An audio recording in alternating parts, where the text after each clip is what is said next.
I never imagined I'd be standing outside the same church where, years ago, I dreamed I'd walk down the aisle, only today the man waiting inside wasn't waiting for me.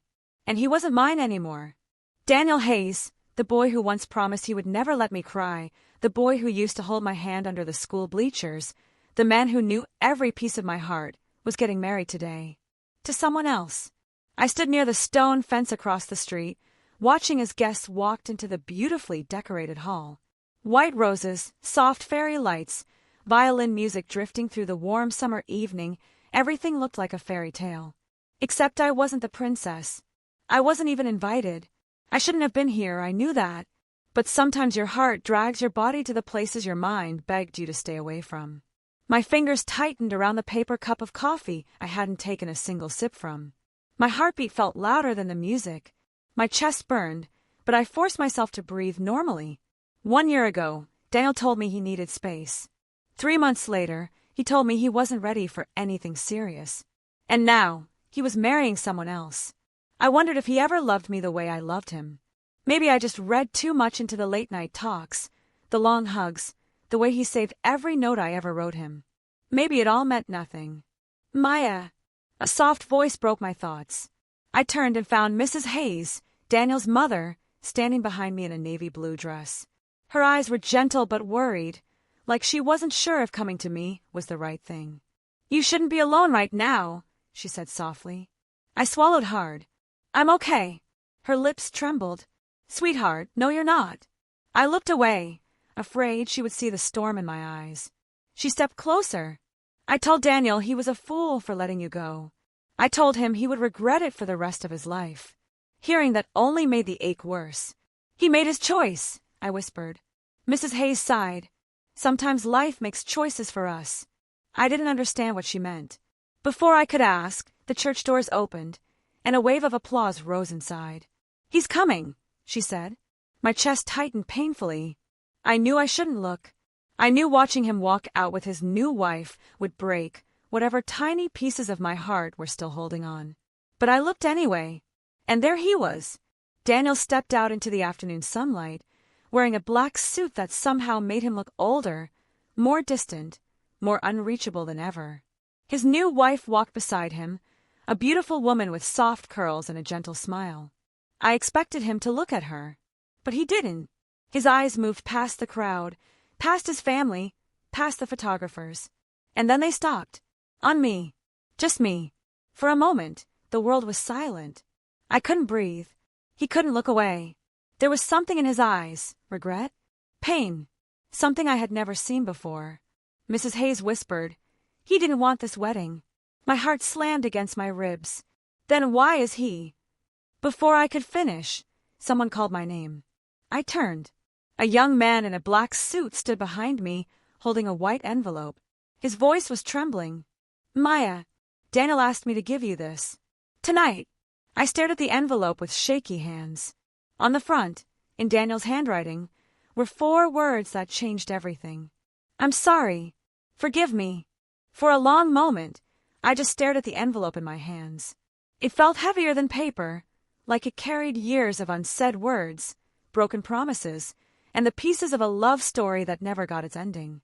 My fingers trembled as I held it, afraid that opening it would destroy what little strength I had left, or reveal something I wasn't ready to know.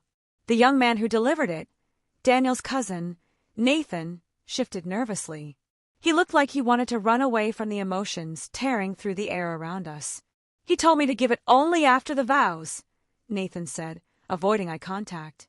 "He said you'd understand why." Understand? I didn't understand anything anymore. I swallowed the lump in my throat.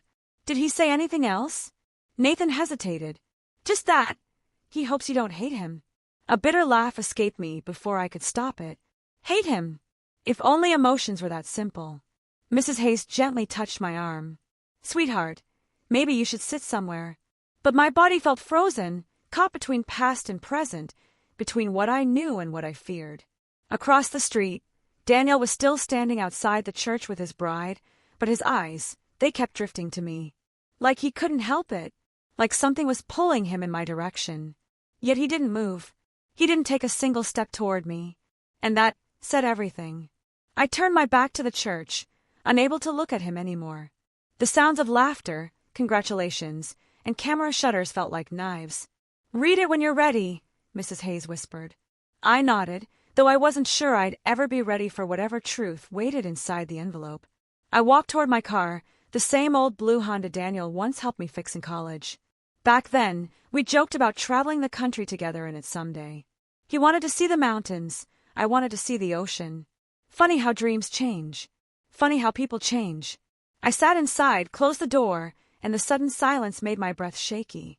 I rested the envelope on my lap, staring at his handwriting. "I'm sorry. Forgive me. Forgiveness isn't easy. Not when you've been replaced. Not when you've been left behind." Still, something inside me whispered that this letter wasn't just an apology. It was a confession. I slid my finger under the seal slowly, carefully, as if the paper might bleed. Inside was a folded sheet. My heart thudded hard as I unfolded it and saw the date at the top. The letter was written last night, on the eve of his wedding. My chest tightened. "Maya, if you're reading this, it means I wasn't brave enough to tell you in person." My breath caught. The words blurred for a moment as tears pressed behind my eyes. He continued, "And maybe you'll never understand my reasons, but I loved you. More than I ever let myself admit. More than I was supposed to." A broken sound escaped my throat. Loved me. Past tense. Loved. I forced myself to keep reading. "I know you think I moved on. I didn't. I just had to make a choice that would hurt the least number of people. I chose wrong. I hurt you anyway." My fingers dug into the edges of the paper. "There are things you don't know, things I wasn't allowed to say. I didn't leave you because I wanted to. I left because I had to. Had to." My pulse raced. "I hope one day you learn the truth. And when you do, I hope you'll remember that every time I walked away from you, it nearly destroyed me." A tear hit the paper. I covered my mouth to stop the sob. His final line felt like a blade wrapped in velvet. "You were never the mistake. Losing you was." I pressed the letter to my chest and cried into the silence of my car. But one question echoed louder than everything else. If he loved me, why did he marry someone else? I don't know how long I stayed in the car, clutching Daniel's letter like it was the only thing keeping me from falling apart completely. Maybe minutes. Maybe hours. Time had stopped making sense the moment I saw him step out of the church with another woman. But eventually, the tears slowed, leaving a heavy ache behind, one that settled deep in my chest, pulsing with every beat of my heart. His words kept replaying in my mind. "I didn't leave because I wanted to. I left because I had to. There are things you don't know." What things? What reason could ever justify leaving the person you claim to love? What could force someone like Daniel, loyal, stubborn, protective, to walk away from me and into someone else's arms? The questions circled like vultures. Finally, I wiped my face, took a shaky breath, and stepped out of the car. I couldn't sit there forever. I needed answers, even if I wasn't sure I deserved them anymore. As I walked toward the church again, the evening light was fading. Most of the guests had left. Only a few lingered near the side entrance, chatting quietly. The bride and groom were nowhere to be seen. But someone else was. Ava, Daniel's younger sister, who once told me we'd be sisters-in-law someday. She stood near the steps, staring at the sky like she was lost in a thought too heavy to carry. When she saw me walking toward her, her expression shifted. First surprise, then something softer, sadder. "Maya," she whispered, stepping closer. I didn't trust my voice, so I just nodded. "You got the letter?" she asked gently. I swallowed. "Yes." She looked away, her jaw tightening. He shouldn't have written it. Something inside me snapped. Then why did he? Why tell me all that now? Why on his wedding night, Ava? Why marry her if? My voice cracked, and I couldn't finish. Ava grabbed my hands, squeezing them. Because he didn't have a choice. That word again. Choice. I pulled my hands back, frustrated. Everyone has a choice. "No," she said quietly. "Not Daniel. Not this time." My heart thudded painfully. "Ava, what are you not telling me?" Her eyes glistened with tears. She looked away, lips pressed tight, as if trying to hold back something dangerous. "I can't say. I promised him." "Ava," I whispered, voice trembling. Was it something I did? Something I missed? Did he stop loving me? Did he? She cut me off quickly. He never stopped loving you. Not for a second. The certainty in her voice struck me like lightning. Before I could ask more, the church door opened. And there he was, Daniel. No bride beside him. Just him. His tie was loose. His hair messy. His expression tight. Pained, haunted. Like he'd been fighting demons inside that church. Our eyes locked instantly. His steps faltered. He stopped at the top of the stairs, staring at me as if breathing was suddenly difficult. Maya. Just my name. But the way he said it, soft, broken, felt like an earthquake in my chest. I wanted to run to him. I wanted to scream at him. I wanted to ask him every question his letter cracked open inside me. But my feet stayed glued to the ground. He stepped down one stair, and then another. Slowly, carefully, like he wasn't sure I'd let him reach me. When he finally stopped just a few feet away, he swallowed hard. You weren't supposed to come, he whispered. Then why send a letter? I whispered back. His jaw tensed. Because I needed you to know the truth, even if I couldn't tell it to your face. I clenched the letter in my hand. Then tell me now. For a moment, something flickered in his eyes, fear. Real fear. He looked over his shoulder, as if making sure no one was listening. Then he leaned closer, voice trembling. Maya, I didn't marry her because I love her. My throat tightened. Then why? His lips parted, but he hesitated, like speaking the truth could destroy everything. Finally, he whispered, because your life depended on it. By the time the next morning arrived, I was emotionally exhausted, like I'd lived a whole lifetime in one sleepless night. Kamal had stayed with me until almost dawn, making sure I ate, making sure I stopped shaking, making sure I didn't feel alone for even a second. But when I woke up, he was gone. Just a short note on the table. Breakfast is in the fridge. I'll be around. Around. I muttered, rubbing my eyes. Kamal, what does around even mean? I tried not to think about him too much, but every time I closed my eyes, I remember the fear in his fear for me. And somehow it felt warm. I spent the day trying to return to normal life, but my mind kept drifting to him. Who protects a girl secretly for years and then hides it behind fights and insults? Who risks his life for someone who pushes him away? Only one name came to my mind. Kamal. Always Kamal. By evening, I stepped outside for some air. The street was oddly quiet, the kind of quiet that makes you feel watched, even when no one is there. Then I saw him, leaning casually against the lamppost, arms crossed, pretending he wasn't there for me. You're stalking me again? I asked, raising an eyebrow. He glanced at me briefly. I'm guarding the street. Yeah. Well, the street says thanks. He tried not to smile, but he failed miserably. That tiny curve on his lips, it felt like sunrise after a long storm. I walked closer, lowering my voice. Kamal, why didn't you ever tell me? He shifted uncomfortably, as if the question weighed more than the whole world. I didn't want you to feel trapped. Trapped? I whispered. You think protection feels like a cage? He didn't answer. He just stared at the ground, jaw tight, shoulders stiff, as if bracing for impact.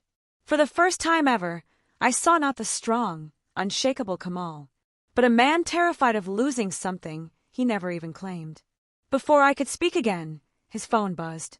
He checked it, and instantly all softness vanished. His face hardened. His voice dropped. His eyes sharpened. Go inside. Now. What? Why? Just go, he snapped. But it wasn't anger, it was urgency. I could hear heavy footsteps approaching from the alley. Something was wrong. Very wrong. Kamal stepped in front of me immediately, shielding me with his whole body. Stay behind me, he ordered. Then the shadow emerged. A man, tall, hooded, movements sharp, filled with intentions I didn't want to understand. Kamal, the man said, smirking. So this is the girl you've been babysitting? My heart froze. Babysitting. Did this man know about the threats?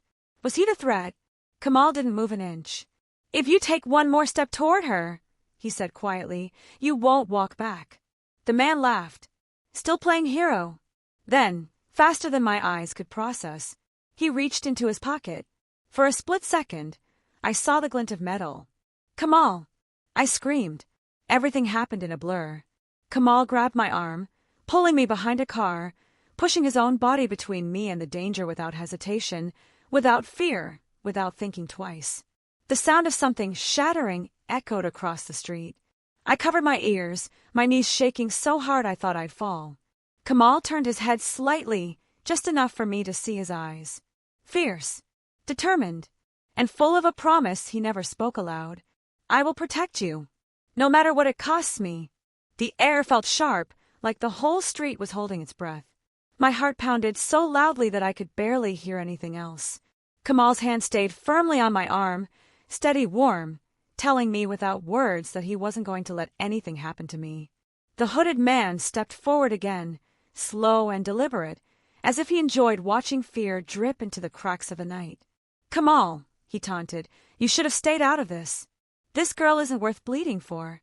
Before I could react, Kamal stood taller, angrier than I had ever seen him. "Say her name," he growled, "and I'll make you regret it."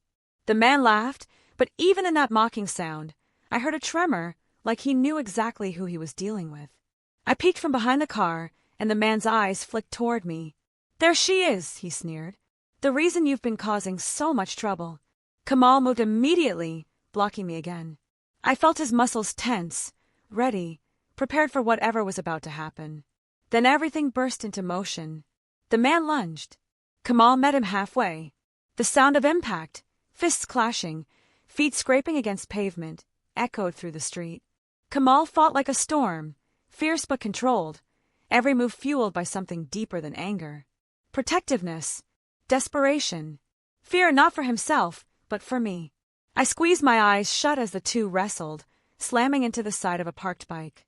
The crash made me jump, my whole body trembling. "Kamal!" I shouted helplessly, but he didn't look at me. He couldn't. He was fighting for my life. The hooded man shoved Kamal backward, pulling out the blade again. The street light reflected off the metal, slicing the dark with cold brightness. "Kamal, behind you!" I screamed. He reacted instantly, ducking as the knife swiped dangerously close to his face. He grabbed the man's wrist, twisting sharply until the blade clattered to the ground and skidded across the pavement. The man roared and tried to tackle him, but Kamal flipped him over with a grunt, pinning him with his knee. It all happened so fast, yet in my mind it stretched like hours. Kamal breathing hard, the man groaning beneath him, the knife lying inches away from my feet. I didn't even realize I was crying until tears soaked my hands. Within seconds, the man tried to rise again, but Kamal pressed him down, his voice low and furious. "Go near her again, and I will end this permanently." Something in his tone made the man freeze. Not fear. Understanding. He knew Kamal meant every word. After what felt like an eternity, the man shoved Kamal off and staggered to his feet. He spit on the ground, glaring between us. "This isn't over," he muttered. Kamal didn't budge. "I'm not running." The man disappeared into the darkness, footsteps fading into silence. The moment he was gone, Kamal collapsed onto one knee, bracing his hand against the pavement. "Kamal!" I rushed to him. "Are you hurt?" He shook his head, breath ragged. "I'm fine. Are you okay?" That broke me. Even bleeding, shaking, exhausted, his first thought was still me. I touched his cheek softly. "You almost died," I whispered. "For me." He finally looked at me fully, nothing hidden now, no anger, no coldness, no pretending. "Not for you," he said hoarsely. "For the girl I've loved since the day she threw a shoe at me in school." My breath stopped. My heart stopped. Everything inside me just stopped. "What?" I whispered. He exhaled, as if releasing years of secrets. "I love you," he said quietly. "And I have for a long time. I just never wanted you to feel obligated. Never wanted to trap you." My chest tightened. All those insults, those glares, those cold distances, were just shields hiding a heart that beat too loudly. A heart that beat for me. And without thinking, without overthinking, without stopping, I threw my arms around him. He stiffened for a second, then slowly, gently, held me back. His voice trembled against my ear. "I thought I was protecting your life," he whispered. "But you saved mine tonight."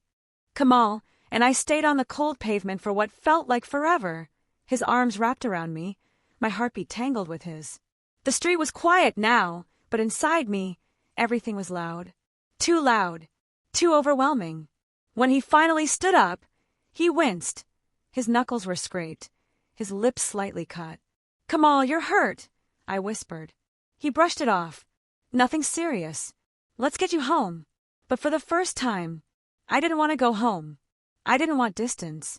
I didn't want to pretend anymore. "Kamal," I said, grabbing his wrist gently. "Don't take me home yet. Just sit with me." He hesitated, then nodded. We sat on the hood of his car under the dim streetlight, the night air cool and soft around us. For a long moment, neither of us spoke. There was too much to process, too much to feel. Finally, he turned to me. "You should know everything," he said quietly. "No more pretending. No more hating." I nodded, bracing myself. He took a deep breath. "That man wasn't after you randomly. He was after me. But he knew hurting you would destroy me more." A shiver ran through me. "For months," he continued, "I noticed him watching you, following you. I tried getting help, filing reports, but nothing stuck. So I had to make it look like you and I weren't close. Like you meant nothing to me. So he wouldn't target you." I stared at him, stunned. "All that hatred, all those harsh words, you were trying to hide me?" He nodded, guilt flickering across his face. "I know I hurt you. I know I made you feel small. And I will spend my whole life apologizing for that. But every time I pushed you away, it was the only way I could keep you safe." My throat tightened painfully. "Kamal, you could have just told me." He smiled sadly. "If I told you, you would have stayed close. And I wouldn't have been able to breathe, knowing you were in danger." A single tear rolled down my cheek, and he reached up, brushing it away, gently with his thumb. "You're my weakness," he whispered. "And I thought keeping you away would make you stronger." I laughed softly through the tears. "You're an idiot." He chuckled, shoulders relaxing for the first time that night. "Yeah, you're idiot." The tension we'd carried for years of unspoken pain, unspoken love, unspoken longing, finally melted between us. My voice shook as I finally said the words heavy in my chest. "I love you too." The world stopped. He froze, eyes wide, breath held, and then, slowly he smiled. Not his usual smirk, not his teasing grin. Something soft, something real, something like sunlight after months of rain. "Say it again," he whispered like he was afraid it wasn't real. I leaned closer, my forehead touching his. "I love you." His hand came up to cradle my face. "You don't know what you just did to me," he murmured. And then, he kissed me, soft at first, careful, almost trembling, then deeper, stronger, like he'd been waiting years to breathe. When we finally broke apart, both breathless, he rested his forehead on mine again. "You're safe now," he said. "I promise. I'm not pretending anymore. No more distance. No more lies." I nodded, feeling his warmth settle into me. "But what if he comes back?" I whispered. Kamal's expression hardened with determination. "Then he'll find out I'm not fighting alone anymore." I smiled. Neither was I. As we drove home, I looked at him, the man who pretended to hate me just to save me. The man who fought darkness with bruised knuckles and a trembling heart. The man who held me like I was the only thing in his world. Life lesson. Sometimes the people who hurt us aren't trying to break us, they're trying to protect us in the only way they know. But real love isn't about pushing someone away. It's about choosing honesty, choosing vulnerability, and choosing each other even through fear.